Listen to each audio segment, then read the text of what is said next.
kick off the show here. We're agreeing.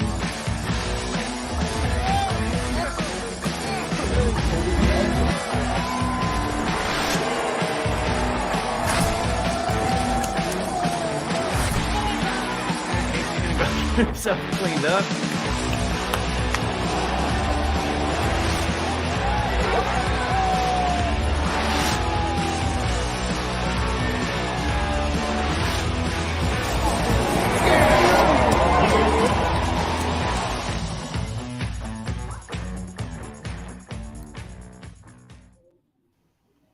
Welcome in, everyone. Welcome to the Mafia Cast. I appreciate you joining us today. We are, of course, the Mafia Cast, part of the Buffalo Rumblings Podcast Network. I made it today, guys. I was a little nervous. Wasn't sure if I was going to make it home in time, but I heard you guys had a fun day. How'd that go? Oh, we had a fun day. We got a little wet this morning. Getting to camp around, I don't know, 7:30 or so. So we had to wait in the car for a little while, but everything worked out. We got our feet a little wet at camp. My first time there, and we saw all everything going on there. Man, it was pretty darn cool. If I don't say so myself. It was a lot of fun, and I mean, we're going to talk a lot about that. But Papa Ron, I'm going to ask the question that everybody is wondering: where the hell have you been, and how the hell are you? Because it feels like it's been a year since you've been on here with us. Man, it's just one thing after another. Hectic, busy. We had my 10-year anniversary last week, so we went camping for that. Started the new job a month into that, so just crazy busy. But I'm here for now. We'll see what happens next week and the following weeks. I know there's something coming up here in a couple of Thursdays. Oh, I remember what it was. But I can't tell y'all here. So I may or may not be present for another one here in a couple of weeks, but I'm going to try to make it back in time for it. Gotcha. Okay. Well, I guess we'll cross that bridge when we come to it. But it's another point, another demerit point on your personal record. I'll just leave it at that. Hey, I had a perfect record. It was perfect attendance for, I don't know, 8 months, whatever it was, 9 months. And then, yeah, life happens sometimes, right? Yeah, you got to make time for that.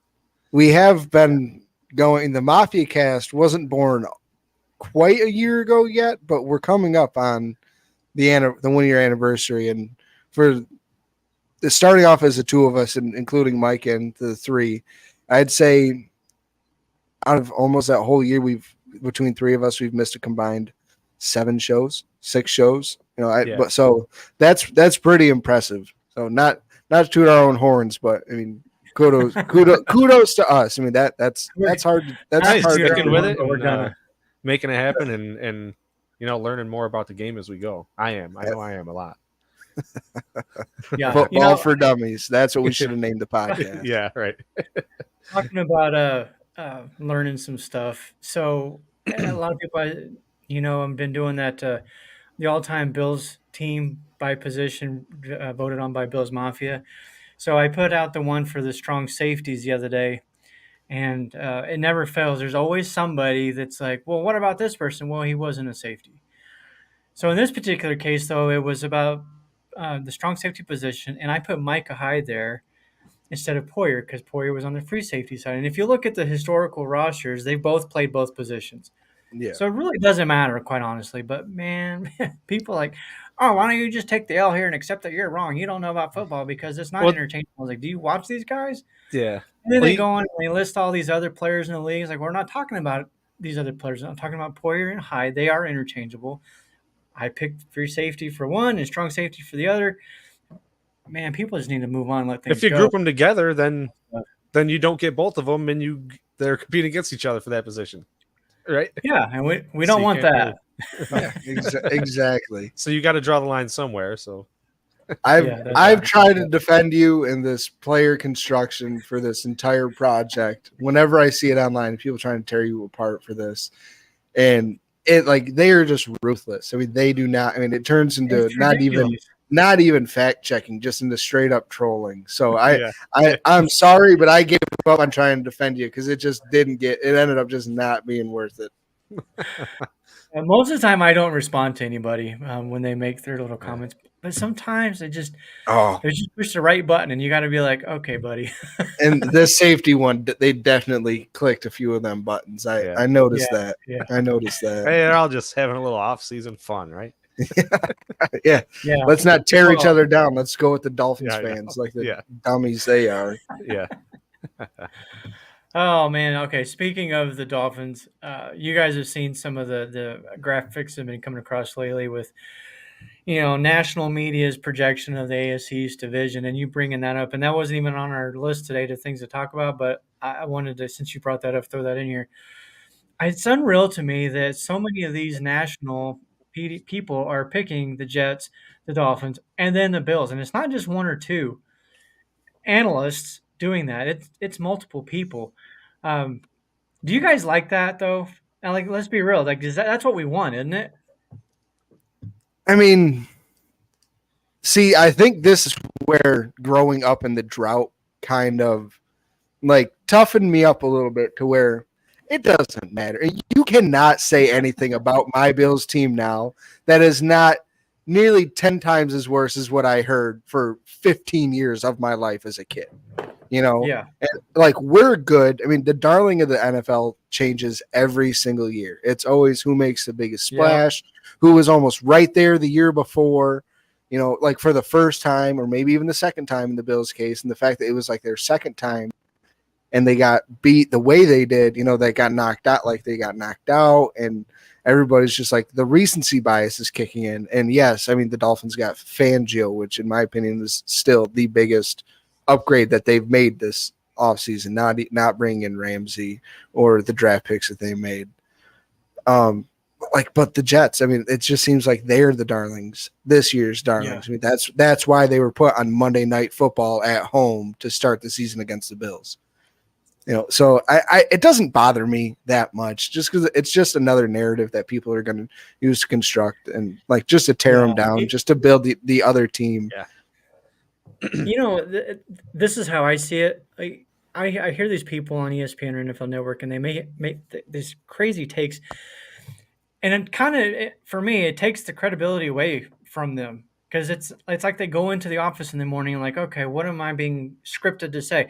So all the people out there that want to say the NFL is scripted, let's look at the media. I think the media is scripted. They can't honestly believe half the crap that they say, do they? It's unreal.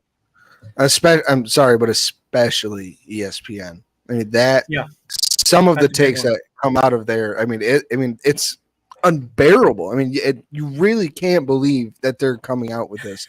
Daniel Jones is the best dual threat quarterback in the league. Are you out of your freaking mind? Top 5 ever above Lamar Jackson, let alone Josh Allen. And like, I was like, that's insane. Like there's just no way, like you said, people actually believe that crap that comes out of their own It's mouth. trying to get you going. No, that's that. See, that's all it really is at this point. Is they're driving all the traffic online just to get that online attention. Yep, that's all it is. Okay, now I got that off my chest. Let's get into the training camp review. And what'd you guys see today? We're still screw the Dolphins, right? Just want to make sure that we're still clear on that. Screw the Dolphins. You were talking about like the drought years, and that just came up quick. And I just want to throw out there that over all those years, always felt we were still always better than the Dolphins. So yeah. You're not wrong, because I will say during that time, the only 4 games that I went in, I was like, we can beat these guys, was the Jets and the Dolphins, and it's because we were the bottom feeders of the league alongside them. Right. But it's not like they were them, so it was always good. You talked about the banner back and forth. The one year that Miami won the division because Brady got his knee blown out. Yeah.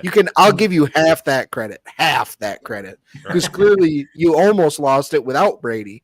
I mean, Matt Castle got a contract after that year. I mean, come on.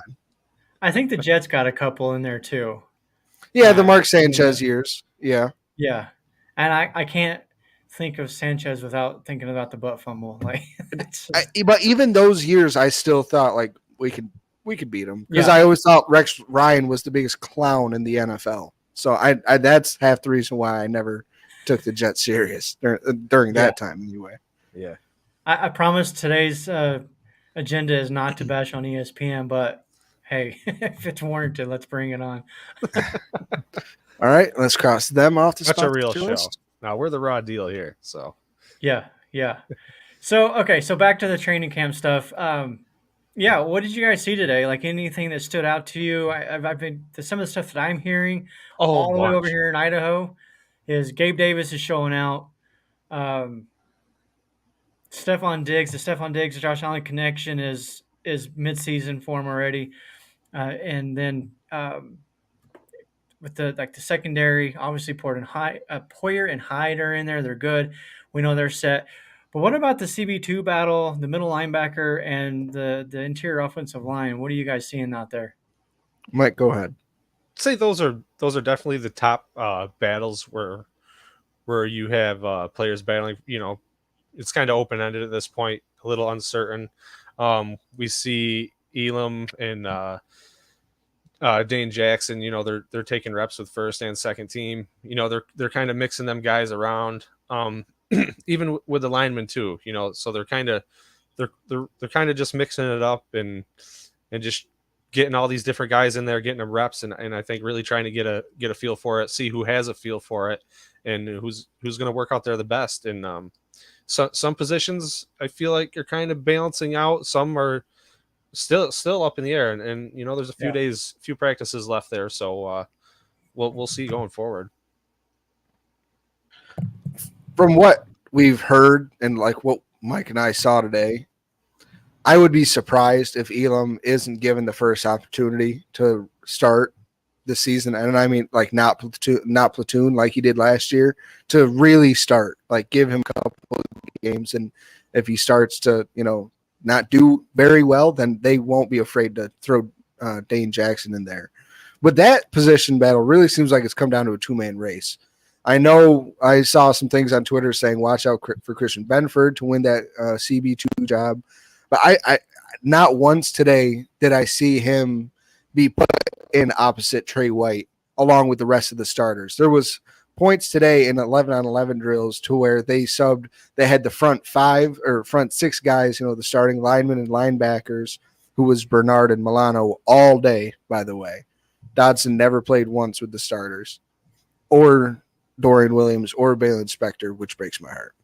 Anyway, but they were interchanging the defensive backs. I mean, all different kinds of rotations and groups. And it looked like, just so in case last year happened again, somehow, some way, where we had a whole rash of injuries, all these secondary players were ready to come in and play. But Benford was never out there. It was never Benford, Hyde, Boyer, Taryn, and White. It was always Dane Jackson or Elam in that position. So I think it's going to come down to those two. And at this point, I think Elam's going to have the opportunity because they know what they have in Dane Jackson. They don't necessarily know 100% what they have in Elam. And I think Dane Jackson getting the runs with the one early in camp was McDermott being like, all right, does he still have it? Is he still the same player? Or has he gotten better, really improved, and truly earned that number one spot? And I think that he saw early in camp that, like, all right, he's still the exact same player, just like Levi Wallace was. He was never going to be worse, but he was never going to be better than what he is. And I think that they're reaching more on the high side, on like the upside with Elam, the young unknown factor of it. Yeah, and I think too that if the two of them are, if it's a close race, they're 50-50, I think you have to go with Elam because of the upside, right? I will throw this in there. I wouldn't count Benford out still because I do know that they have been rotating on a daily basis with these position battles, as opposed to within the same day. They're mostly saying, okay, this is your day. Benford, this is when. Elam, this is your day. And they've been doing the same thing with the linebackers. Up until this week, it was Spector, Dodson, and Bernard. We're kind of taking turns each day.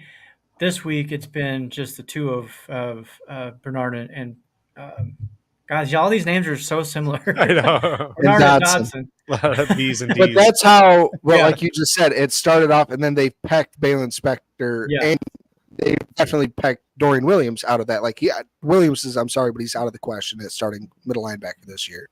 But it seems like that's what he was in the rotation. No, he was. He's been playing weak Yeah. out and outside all behind offseason. Milano. Yeah. Yeah. I was saying Um, like maybe they don't want to put him into that middle role to kind of keep him where he's at and not, kind of ruin what he's got going on. More outside guy. But I think, I Yeah. mean, to that same aspect of it, I think that they've shaved Benford out of it, because there was times when Dane Jackson started with the ones. I mean, in the walkthroughs, the early walkthroughs, it was Dane Jackson and White out there to the very first start, and immediately I was like, oh, like I really wish it was Kyrie Elam. And then boom, he was in there. They were interchanging, but they were the only two that were in there with the whole starting team. Yeah. Right. I'm still hopeful for Benford. I don't know why. Oh, Maybe just because of the fact he's a 5th round pick, and he played well. and, the whole underdog story type of thing. But yeah, I mean, he played. I mean, we can see that he's at worst Dane Jackson, and Dane Jackson's arguably a starter in the NFL. So, I mean, good for him. Wait, say that again because said I know how you feel about arguably. Dane Jackson. I said arguably. On the Bills, he shouldn't be. Well, and last week at the beginning of camp, it was Benford that was kind of showing out and making plays, and Brandon Beane even made the comment about he has those instincts that you can't teach, because he'd had, I think it was, I don't know if it was a pick six in one of the practices, or I know it was a pick, and Beane came out and said that in the post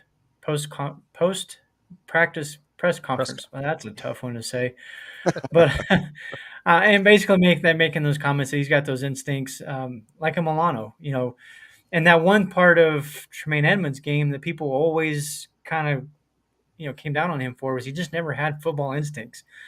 So we'll see. It'll be interesting and going forward.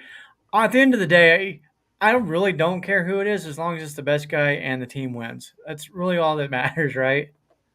I care as long as it's not Dane Jackson starting week 1 opposite Trey White. Other than that, I'm fine with it. If Ryan Bates wins that starting right guard job, I'm fine with it. Yeah. Let Osiris learn. Your higher pick's got to start, and it's kind of weird if the other guy beats him out, right? Yeah. Not necessarily, because he is a rookie still. Yeah. I mean, we look at like Spencer Brown. It took him a couple of years, and we're still not 100% sure if he's going to be their answer at right tackle. So we still don't, especially with him not being able to bend over and pick up his helmet today to walk out of practice. So that wasn't good. Like apparently you could see him walking very stiff and like with a couple of trainers, and like they could tell it looked like it was because of his back. So that's not good because he's had back problems before. So yeah. Maybe it's just a cramp. Hopefully. we can hope, right? It was so hot and sweltering out today. Yeah, let me ask you this question then: as far as the rookie versus a vet, if Torrance and let's say Bates is marginally better, do you still go with Bates, or do you go ahead and put the rookie in? Because again, the upside. Who's better? And until you show me that you've become better than him in practice, or that he may be a practice warrior and isn't playing well in games, like that that would be my mindset as a coach. Like, yeah, you have to earn it. You got it. You're not like your draft position doesn't mean anything. Look at Josh Rosen. Since when do quarterbacks get replaced a year later after being drafted top 10 in the NFL? That's insane, but it happens. So I mean, if whoever's better, that's all I want, and especially on the O-line. Yeah, who's gonna keep Josh Allen clean the most? Yeah, I can certainly understand that point of view. The other side of that being, what's the fastest way to improve? That's by playing, right? Agreed. But when it's Josh Allen, your franchise, $250,000 quarterback or $250 million quarterback. Sorry, wrong letter there, buddy. you definitely don't want to just throw somebody out there in hopes that he develops. So what's the worry now if this turns into a real thing with Spencer Brown? I mean, we have Brandon Shell and David Quessenberry. Are you guys comfortable with them being able to step in and play a consistent starting role until Spencer Brown gets better, if he is out for an extended period of time? No, but you have to be okay with it. I mean, you have to be, but I mean, who else do we have? We don't know a lot about Brandon Shell. You want to see Torrance in there, and you want to see Bates rotate, Yeah. So, right? Well, that's at the guard position, but we're talking if the right tackle. If Brown Right. can't go, who's our other options? Yeah. I mean, we know. I mean, that's all we heard coming out of college. Osiris is not a tackle. Right. He's the size of a tackle, basically, but he's not a tackle. Ryan Bates is interchangeable at the 3 interior offensive line positions, but he's not a tackle either. Right. You know, it's not like Madden when you can draft four right ends and stick them all on your defensive line. Yeah. Yeah. Speaking There of is- Madden, That's comes out fine. in 14 in 2 weeks, the 17th. Papa Who's Ron, The this 17th. podcast might have to come to an end because you're gonna not talk to me after that. Oh, after you guys play. Yeah, oh yeah. Casey- Oh, it's going to be a brutal Casey- battle. We should live stream it for everyone, Oh, we should. Twitch or something. Casey is full of humility when it comes to Madden Yeah. skills. Oh, Yeah, he is. hey man, I beat somebody who was a legit glitch. Like he had legit glitch mods, and I beat him. So, and people cheered for me when it happened. So I will take that. I will take it with, how I can. Get him, Case. Hey, take every W you can get, right? Yeah. Exactly. All right, let's move off of the training camp. We do have a game tonight, the Hall of Fame game. Are you guys going to watch it? Oh my God. We can't There's wait, man. There's a couple of metaphors that are PG-13 and I cannot say here, but yes, we are going to watch it. Yeah. I'll definitely be watching it. I'm trying to keep up with what the Jets are doing. Well, obviously, we know Aaron Rodgers is going to play. Whole One lot thing of I wanted to Zach bring Wilson tonight. A whole Yeah. lot of Zach Wilson. It don't Let matter. me go back to the Dolphins really quick, though. With the Jalen Ramsey news, he likely won't be back in time for the first time that the Bills and Dolphins play. They But pretty how much much do you put 'em up guys till think that? December. Yeah, how much do you think that changes the Dolphins? Maybe from a defensive perspective, because there's all the talk about the new DC over there, Fangio, and I even heard earlier today that the Dolphins will be fine because they don't really need Ramsey's skill set, which I mean that skill set is supposed to be one of the best corners in football. So I don't see how you don't need that. But does that kind of make their defense not so scary? Maybe. Go ahead, Mike. I mean, well, they were still pretty decent last year. I mean, yeah, it makes it less scary, but they're gonna. I mean, they're a better team than they were last year to me still. But yeah, you feel a little better about not having to worry about him. But yeah, still, I don't think it make or breaks him, but it's definitely, I don't know, it's a he's a very good player, so Yeah. they're definitely going to miss Yeah. him, but their defense is a good defense, and we've seen it. We've dealt with it before, and they're getting better. Across the Absolutely. board. Yeah. I mean, except for him, they got younger this year. Yeah. I kind of look at it. I compare it to what happened with the Bills when we lost Tre'Davious White. Anytime you lose a top guy on your roster and everybody has to rotate up, that's going to create, in my opinion, a weak link somewhere. Mhm. And I think it's Xavier Howard is still there, their number 2 Yes. corner. After that, though, I mean, maybe Keeter- Davis can. Kehoe, who was a rookie last year, and he was a slot but bumped out when they needed him to out to the outside. He played well. I mean, he played much better than his expected draft position. like Schneidberg did. Roy here brought up the question regarding the week 1 against the Jets. Which receiver would our CB2 be covering? They've got Garrett Wilson, and he may or may not be a go week 1. I know he had the ankle injury, I believe, so he hasn't been practicing. I don't know the severity of it, so I'm not sure if he's going to be available for that game or not. Who is the Jets' number 2 receiver? And they have Alan Lazard, Corey Davis, Randall Cobb, Mecole Hardman, me, you, Jay Spence the King, Sarah Larson. Garrett Still a hole. Wilson. A whole bunch of has-beens. Yeah, Jason Yeah, Crowley, a bunch Malik of Taylor. like low end two, high end threes. You know, they don't have a true number one, but they did. Obviously, you don't expect to lose Garrett Wilson for any period of time. Yeah, Um, but we saw Lazard last year when he's healthy with Rodgers. I mean, they have a real connection. I've even picked him up in fantasy. But I mean, Mecole Hardman, we've seen he's played with Patrick Mahomes, and he's never exploded and turned out to be the second round wide receiver they projected him to be, especially with the speed that he has.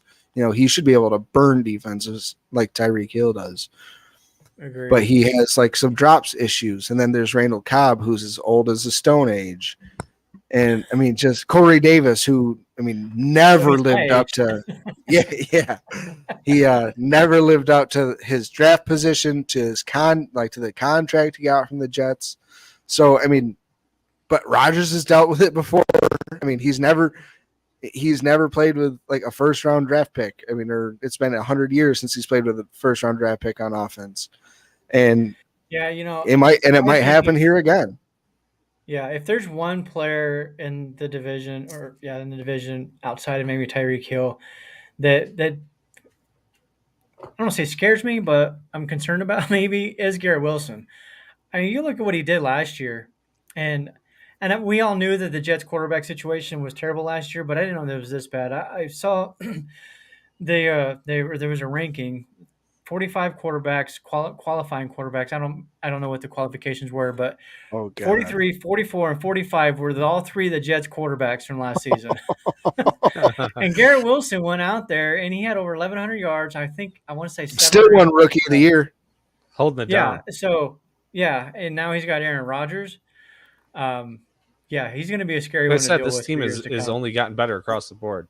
So okay, he's the second, like, out of all the positional players that we play against in our division. You would put Hill 1 and then Garrett Wilson number 2 as to who like you're most concerned think about. so. Yeah. Mike, what would your like top 2 be? Top two receivers in Like- our division. Like top 2 positional To worry players about. that scare you. Yeah. position. Not counting the you quarterbacks. Talk about like Yeah, a running back too, maybe. Yeah, running back, Yeah, tight running end, back, wide receiver. tight end. Yeah. Let's see. I worry about Waddle and Hill. They're on the same team. That's exactly what I was going to say. I was going to Yeah. say Waddle. The only reason why Waddle scares me more than Garrett Wilson is because Waddle can still outrun everybody. I mean, he might be the third fastest player in the NFL, and the two guys that are faster than him are on his freaking team. Yeah. And you don't Yeah, want him to like- do the Waddle dance on you. That just hurts. No, it does. And we That is one of witnessed the that dumbest firsthand. I'm Hey, sorry. I can't- love it. I I hate love it.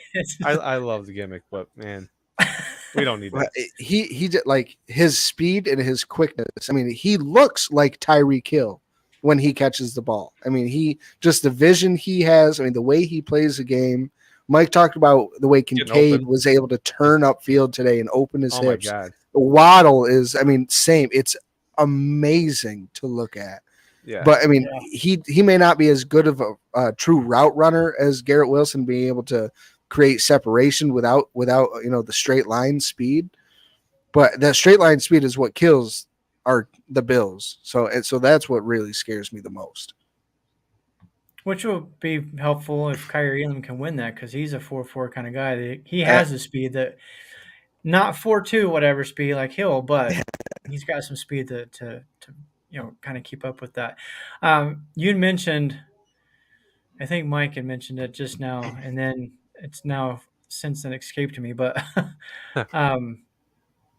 something about I don't remember. Moving on.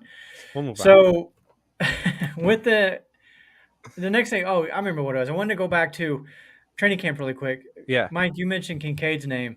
Yeah. I'm hearing. I don't know if you guys can tell me if you saw him on the field and if you did Yes. anything, but from what I'm hearing, he has been A lot. absolutely impressive. He Like, is. people are talking rookie of the year, like within the building, of course, because national media doesn't pay attention to what's going on. But do you guys feel that that's a legitimate possibility for him? He's our number one pick, and we are working this guy. He is. every other time you turn around, he's doing all different things on the field. He's making the play, he's getting inside the pylon, he's catching, he's turning upfield. With some linebacker drills, where they're handing the ball off to him, and he cuts upfield and like a flash, man. And the way he turns his hips. We heard Josh Allen saying that he's a kind or a friendly receiver. The way his body language is, the way he cuts, you can tell, where you're going to know where you want to throw the ball, where he's going, and all that kind of stuff. But he definitely is a focal point of this offense at camp. It was totally clear. And I want to say that even with all that, it doesn't take a lot away from Dawson Knox, because, he was still getting his reps and getting his catches in there too. So they're utilizing both of them. And we're going to have a little bit of a different look this year. It's really exciting to see. And then, That's awesome. you asked about Diggs too. Of course, they're up to their same old thing. He's doing his thing out there like he always Tell does. him about that pass that made your jaw hit the floor today. The one to Diggs out in the flat. Well, he didn't. They didn't make the play, but just the trust between him and Allen that, Diggs did like a 5-yard out route, and Allen threw the ball. When Allen threw the ball to the other side of the field, all we saw was 14 on Diggs' back in the back of his head. He was not looking at all, and the ball was about halfway there when he turned around. And he jumped and went to make the catch, but it hit the corner in the back of the helmet. So, I mean, it was here. It was a dime. Yeah. But, I mean, it was a great to play made by Dane Jackson. I'll give credit where it was due. Yeah. But, I mean, it was an it would have been an amazing throw and catch. Not as great as Gabe Davis's one-hander that I'm sure the entire world has. Oh, dude, yes. Everybody in the crowd, we all just looked at each other like, oh. Yeah, it was it was and it was loud. It was very, very impressive. Couple of things. As far as with Kincaid, the thing I've been hearing that a lot of people are impressed with is when he catches the ball, you don't hear it. His hands are so soft. He just like cradles the ball and you don't hear it. Yeah. The other thing, talking about Gabe Davis, I listened to his press conference post-practice the other day. I don't remember which day exactly, but he was talking about, they were asking a lot of questions about, last season and how things went. And he straight up was very transparent. He's like, look, I got that injury. And yeah, that was in my head. I felt a step slower because of it. And I did hear the noise outside of the team and all this stuff going on in my head. So it just kind of made me think about all of the fans that want to get on social media and just attack the players when it doesn't go well. These guys are human beings. They hear it. They see it. They're going to tell you, yeah, it doesn't affect me. It's outside noise. I move on. It's not true. Well, to an extent, I'm sure it's true, but they're still human. And to hear him to talk like that was, I don't want to say eye-opening for me, because I've always kind of felt that way. Like, you can't just ignore stuff like that when people are talking, especially some of the stuff that people say. So I'm really excited for Davis. I hope that the team can stay injury-free, and we'll see how the season unfolds. But let's get to something that you guys wanted to talk about, a little prediction segment here. Who's going to score the first touchdown of the season? Now, are we talking like rushing? So it's like in DraftKings, Josh Allen rushing touchdown does not count. You would have to make that bet separately. So you would have to say it would have to be a Josh Allen rushing touchdown in order to win this bet.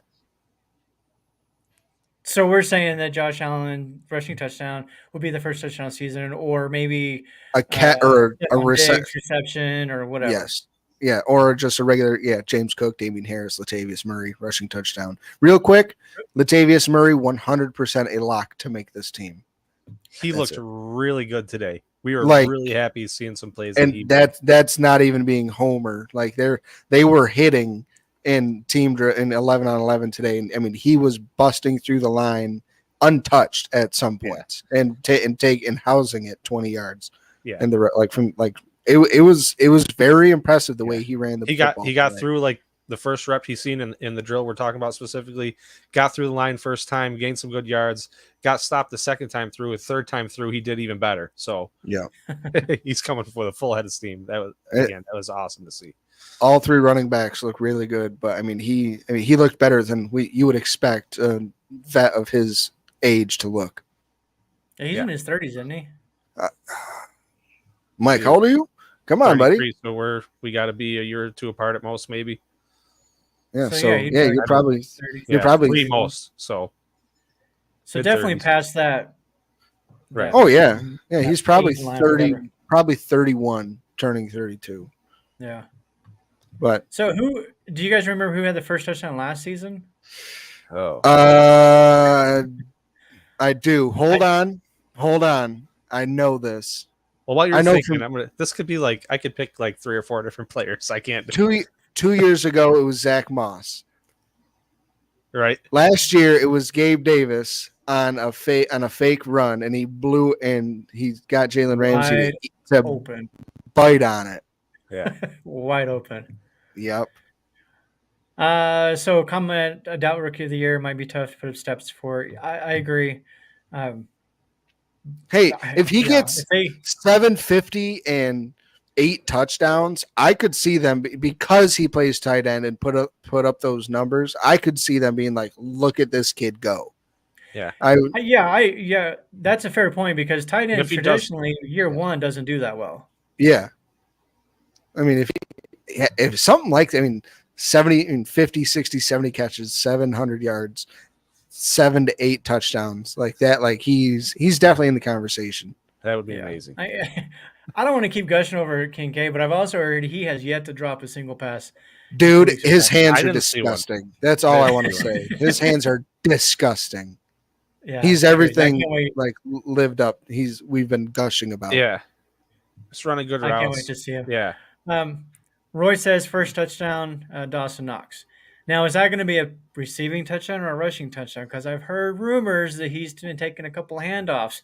We saw one out of an offset I formation. He was an inline tight end, and came in motion. That's when they handed it off. But it was very interesting to see it come out of an offset I. You know, traditionally you see that come out of in shotgun. It'd be more so like a pop pass, or even just like only one other running back in the backfield, not with two. You know, so it was very, very eye opening to see that. Yeah. Dorsey's creativity is definitely stepped up.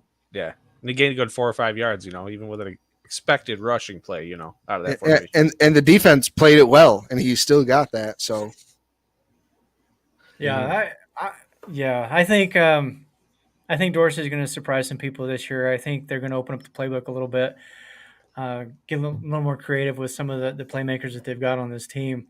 And I don't want to say that.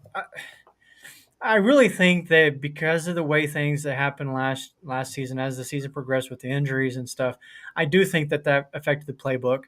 And I've mentioned this before too, that we've heard players come in here, Nyheim Hines included, talk about the complexity of that playbook and how hard it is to grasp. So for the first year, these players are doing this. I can't imagine it's that much different from Dayball. Maybe it was, because I've heard that Dorsey wanted to put his own stamp on the playbook, his own style and everything. So maybe it is completely different. I don't know. But I'm excited for year two. I mean, as much crap as people want to give him for last season, this team still put up points. I know it looked like a struggle at times, but they still put up points until the playoff game, which we're not going to go on to that. Yeah. But so who are your prediction for the first touchdown? Casey, I'll let you. As he froze up. I don't know. No, I'm thinking it just takes a while for this thing to get going. I was a little concerned. I thought maybe the house was on fire because there was some smoke coming out. And I'm gonna give it. Hopefully you steal one of them. I'm gonna give it to James Cook. Yeah. I'm gonna give it to James Cook. And who'd you say, Ronnie? I haven't said yet. Oh, you haven't said yet. No. Look, I was stuck between Cook and I want to see Kincaid get in there. That he was I my just think second it could happen. choice. Yeah, He was me too. Dude, if Kincaid starts the season with a touchdown, Bill's Mafia in that stadium is going to be They're going rocking. nuts. It's gonna be gross. Telling you. I know it's a road game, but there's going to be some Bill's Mafia people Yeah. in there. You know it. So There is this high expectation around him. we all know that, but just a little bit. Yeah. something to be said too is that there's still going to be growing pains. That you're not going to. I think we heard Josh Allen in an interview say that today too. There's going to be growing pains. It's not just going to, He's going to run hit, the hit wrong with this route. fire, He's, but he's they are going to make drop some plays, I pass. think. But there's this is just the beginning, man. It is. So, It really is. but I'd love to see it. I think he's capable, and I think he could be be one of the first DDs of the season, and then show everyone, we're not messing around this year. All right, so we got Cook and Kincaid. What's your vote, Papa Ron? I'm gonna go Davis All right. again. Okay. All right. He What's was the in bet, there. boys? What's the bet? The two losers get pies in the face. Two and losers get pies, and if all of us lose, we all Coming get into the show, pies. Coming into the show, nobody said anything about pies or bets. It was just like, who's going to get their first touchdown? It doesn't matter. We're out here having fun, I don't know if Papa. I want I'm the only one that's been pied. I need to share this happiness. or the winner. All right. The winner gets No, you don't. so like if You should just accept it and revel in the fact that you were the Oh, no. only one No, in Mafia Cast history. You don't want people taking that. we need to away. update this intro with a different winner- video. yeah, the winner gets to choose who gets pied. How about that? Okay. Oh. We don't Okay, need two Roy, pies. you can't pick two people. It's just one guy, one touchdown. Who's it going to be? By Trey. Pick six by Trey. That would be crazy. Like if That would- actually happened. If that that would be happens, nuts. I think we'll all take a pie in the face. Oh, gladly. Oh no, Right? I would for Roy. I would say for Roy. he's a committed viewer. He is. Yeah. So I'd do it for Roy. Yeah, I'd say losers have to get pied. All right, Deal? Let's see. Well, that's I'm recording the clip right now, so everyone- I'm saving it. Everyone, Papa Ron always backs How about- out since he lost how about this? since he won the first bet. how about this? Because I will be there Uh-oh. week 2, and we do it live together Okay. Deal. at the stadium. No, Yes. we'll do it at the Mafia The winner house. actually gets to pie whichever one Absolutely, of the other three. absolutely, they want to. absolutely. I'll And then I'm down for that. the other Let's guy do can that. load the pie up or something. I can't wait to smack Mike in the face. Yeah. We'll see. We'll see. All right, let's. If I win, I let's might get to pick the- Ronnie because Casey already got the pie. True. Appreciate that. All right, Yeah. all right, Davis. I'm gonna give Gabe a call and be like, "Hey, bro, Dude. you need to get that first touchdown for me." Stay off DraftKings. Yeah. All right, let's move on. So we always talk about the best of the best, like Casey said. We're talking about this early in the week. We always talk about the top 5 this, top 5 that. We're going to talk about the worst, and it's funny that this came up because I know who the PFF has ranked as the dead last worst because I kind of cover that team a little bit. But so I would hear from you guys first, though, before I say anything. What you guys think about this? Who is the worst receiving core in the league? Mike, go ahead. I'm gonna go ahead. I'll go ahead. We chatted a little. We chatted a little before the show. Casey and I did a little bit on this. Hold on. Pause. We made it, boys. First snap of football just happened. Oh my Mike, god! continue. I gotta turn the TV out up here. Sorry for holding everyone up, but you are missing some football. So what are we NFL has talking begun. again? What are we saying? Worst receiving core in the league. Worst receiving corps. We Corpse. talked a They're little not before. dead. Receiving core. Okay, core. It says that's the way you spell it. All right. Yeah. Jesus, what receiving core is most dead in the league?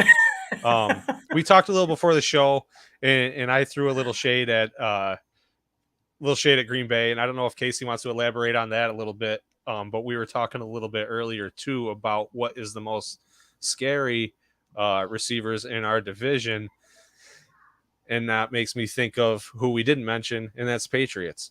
So Yeah. maybe they're sort of towards the bottom as far as that goes. But I sort of have tunnel vision. I've been focusing a lot on the Bills this season, as you can imagine. So Well, the Patriots don't be do have surprised that Juju it's in our Smith-Schuster. division. Yeah. They do have Juju, and Right. I don't think he's like a true alpha number 1 type, Right. but he's a good receiver. Yeah. I think there's teams out there that don't even have that. Right. So, Casey, elaborate on the Packers. Is that who you're saying? No, Mike was like But I was we were just chatting, and Mike, Yeah. I mean, he made a claim for the Packers, and I said there's an argument to be made. I mean, they're incredibly young. I mean, Romeo Dobbs, Christian Watson, name I their just next think wide with receivers. Like the people leaving with Rodgers. genuinely can't name their next wide receivers. Yeah. And Didn't they draft one? Watts and I think they drafted one. probably in the second round. You know, it wasn't in the first round. No, probably not. Uh, All right, but- so who are you picking then? So I was going through, and I'm going to say the Cardinals. The Cardinals have Hollywood Brown and Rondale Moore as their top two receivers, and we've seen what Hollywood Brown can do. I mean, he can, in fantasy football, he can be a PPR machine for you. You know, 10 catches, but he's going to get 100 yards, and more likely than not going to get that touchdown, unless Kyler hit him on one of those long bombs. But this year, we don't know when or if he's going to have Kyler. He's going to have Colt McCoy throwing to him. The number two and number three receiver is going to be Greg Dortch, who either was a very late round draft pick last year or an undrafted free agent who stepped up because of all their injuries and D-Hop being suspended last year. And Rondale Moore, I mean, he hasn't seemed to pan out to what he was expected to be in the NFL. I mean, so far, he's going into year 3. But it seems just like kind of like the Giants, which is a big argument to be made there as well. Is it just seems like they have a bunch of small slot guys. You know, they don't have Jay Spence is going to get mad at you for calling out the Giants wide receiver core. Bro. Isaiah Hodgins. I'll go toe to toe with him, and I love Isaiah Hodgins. And we have to see what Jalen Hyatt is. I mean, one of my draft darlings. I mean, I thought he could have really been something for the Bills, and I still think he can for the Giants, especially with Dable. But that wide receiver group does not scare me yet. I mean, it obviously could. I just think the Cardinals receiving core right now is just in shambles. Yeah. All So right, Titans or Texans? I would have said Titans actually before Hopkins signing. I think that obviously changes that a little bit, but then Absolutely. the Texans. The Texans is an interesting one for me. That's the other team that I have done some work for as far as covering them. So I'm kind of a little bit more in depth on their receiving core. They don't have a proven alpha number one, right? They've got Robert Woods, who we are all very familiar with. I don't think he's a number one receiver though. And Not he's anymore. Not at his age. Yeah, he's in latter part of his career. He had a decent season last year. I think he had 59 receptions. I don't remember the yardage, but and he did that with Tannehill and Malik Willis, I believe. Yeah, Malik Willis. Yeah. So, and then after that, you got Nico Collins. You've got John Mechie III, who is a year and a half plus removed from the game. Who I still think, coming out of college, I thought was better than Waddle. So I think, if he can get back to where he was coming out of college, he could be an absolute animal in this league. Yeah. And that's kind of where I'm going with the Texans wide receiver core. And that to answer this, they've got all of those guys, and they've got Tank Dell, who has been pretty impressive in training camp, but there's no proven anything there. Like none of them have proven anything to this point. Nico Collins has been okay. There's a lot of people in that fan base that think he might be the guy and step up and have a kind of a breakout year. Maybe he will. I personally kind of think not because of him necessarily, but because of the team around him. I don't think the Texans are ready to make that that step. I don't think they have the receiving core or the quarterback to support a breakout in the receiving room. Nothing against Stroud, but he's still a rookie, and I'm going to rest on that. Historically, Ohio State quarterbacks are terrible in the NFL. Until somebody comes out and proves me wrong otherwise, I'm sorry. So if there's any Texans fans listening, sorry, not sorry. I mean, they're AFC, right? So, Yeah. But I'm with Roy. I think the Texans receiving core, rightfully so, is ranked dead last. PFF has them ranked dead last. They could surprise some people. to your point about Mechie, though, I do hope he has a good season. I would love to actually, honestly, see him win rookie or not rookie, comeback player of the Come year back. because Yeah. he hasn't played it down since the SEC championship in 2021, the ACL injury, and then the diagnosis of the leukemia. He's completely free now. Yeah. Can you guys hear that? Like, Oh, yeah, yes. a little bit of chatter going on somewhere. Yeah, my granddaughter and niece are here. They're both 5, so they're downstairs like playing and screaming and yelling. Yeah, kids, let them have at it. Yeah. So, but yeah, the Texans. That's my pick. As far as the worst, Cool. I think we all agree the best is probably Cincinnati. But Yeah. I want to go back to who do you think within our division, not the worst, because I think we all agree that's probably the Patriots. But who would you say is the best? Do you guys think that Hill and that's going to be Waddle. the Dolphins? It's Hill and Waddle. Not you. That's the best 1-2. You're trying to punch be in the unbiased. AFC East. Well, see, that's the thing. I agree. 1-2 punch, yes, tops probably in the league. Well, you can make a claim for the Bengals again, but overall, though, like from top to bottom, I don't know that anybody has the depth that the Bills have within this Right. division. You're talking all the way. So the Yeah. Dolphins have, I mean, Robbie Anderson, Cedric Wilson Jr. I love Cedric. I was begging Brandon Bean to go after Cedric Wilson Jr. Where's he from? Last summer, the Cowboys. No, college, I don't know. Boise State.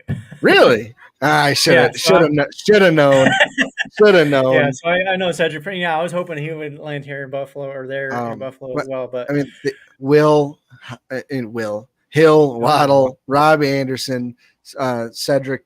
Whatever his name is now. I don't think it's as bad, and I know I'm missing at least one person that joined them too, and I don't think it's that bad. I think it's, as good as ours, and we don't know what Sherfield is going to be. We don't know what a 5th round pick, Justin Shorter out of Florida that had 500 yards and 2-3 touchdowns last year is going to be. That's the bottom of our roster. Deontay Hardy, and we hear Josh talking glowing about him, and me and Mike saw him today. He looks quick, he looks good, fluid, but he didn't do anything like stretching. They didn't have him stretching the field at all. And so he's a big question mark. Khalil Shakir, me and you, Pop around, are hopefuls.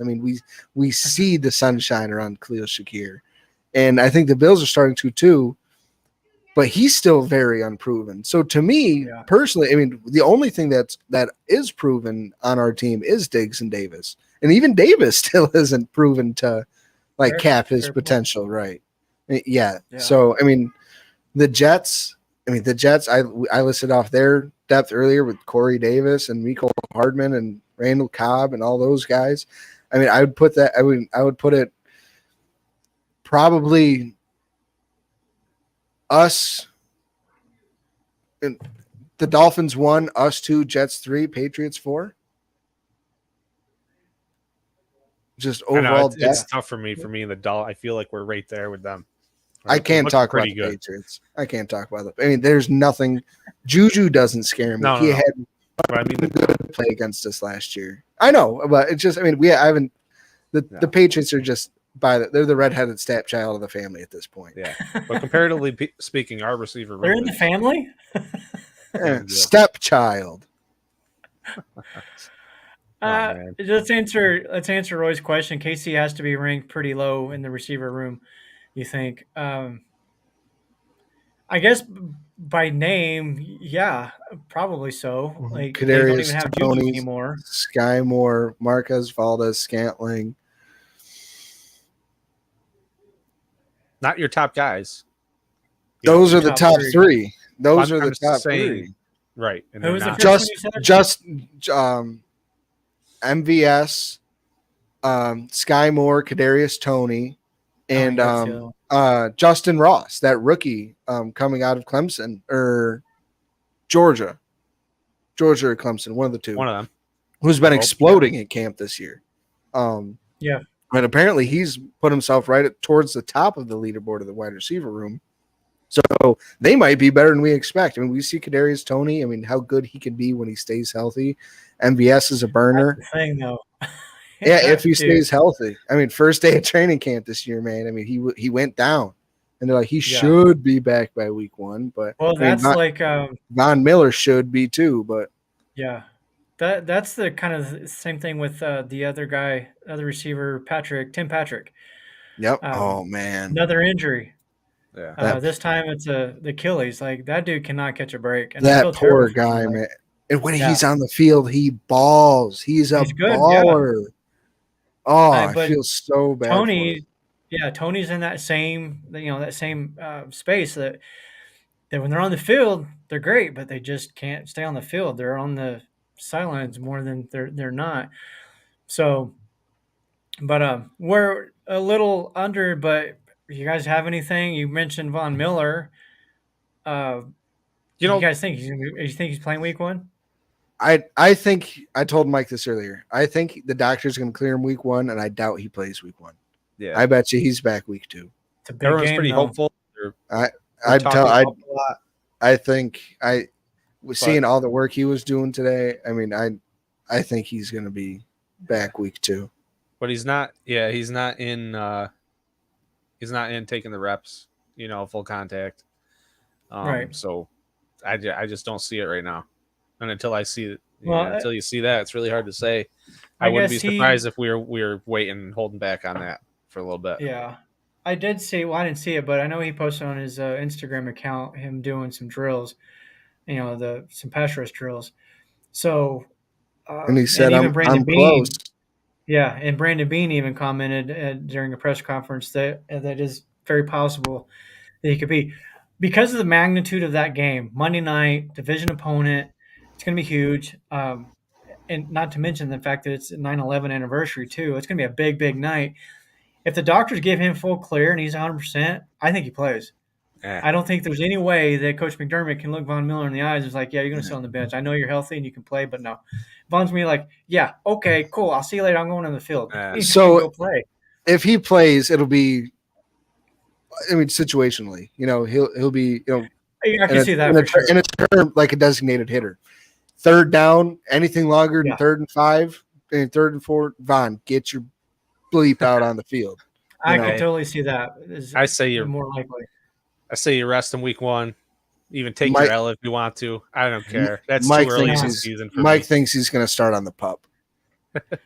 I don't know. Well, so if they flip flopped week 1 into week 2 opponents, like if they were playing the Raiders week 1, I could definitely see them be like, you know what? We're not taking this team lightly because it's still an NFL team, but it's the Raiders. So Vaughn, we're going to go ahead and sit you a week just to make sure, give you one more week of practice to get into game shape and everything. Right.